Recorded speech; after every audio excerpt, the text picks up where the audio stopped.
La dette est de 4 500 000 € par an et elle ne tombera à moins de 3 000 € qu'en 2017. La dette au rythme actuel n'atteindra, si l'on peut dire, le niveau d'Argelès, c'est-à-dire 15 millions, qu'en 2025, si effectivement on laisse le cours des choses se dérouler ainsi. Outre l'endettement, l'absence de fiscalité, d'élasticité fiscale.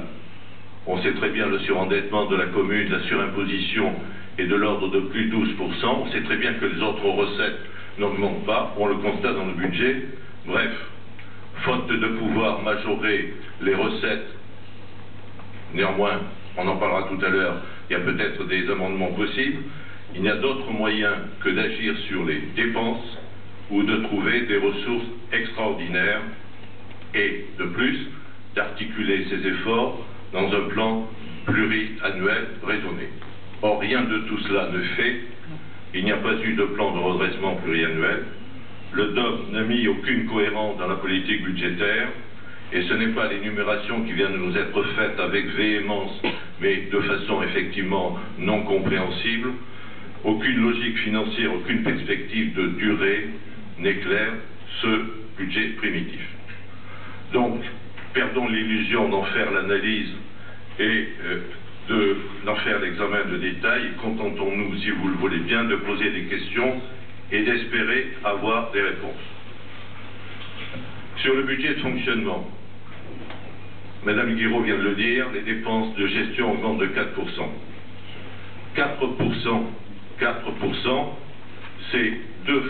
c'est plus de 2 fois l'augmentation attendue du produit fiscal sur les ménages. Nous l'avons vu tout à l'heure, l'augmentation des bases est de 1,8. C'est 2 fois plus que l'inflation prévue. 4%, donc, on est au double du niveau qui aurait été raisonnable de simple maintien et non pas de compression des dépenses. Je ne reviens pas sur les problèmes globaux, on a essayé d'en parler au DOB et on a eu des tentatives de réponse qui malheureusement ne sont pas satisfaisantes, mais je reviendrai, comme cela vient d'être fait mais sans succès, sur des postes qui ont des variations surprenantes et dont il faudrait avoir une explication. Madame Guiraud a évoqué des besoins qui ont été affirmés ici à plusieurs reprises en matière de voirie, en matière de restauration des bâtiments, et l'on voit que les fournitures de voirie, l'entretien et la réparation des bâtiments communaux baissent. Alors, question, pourquoi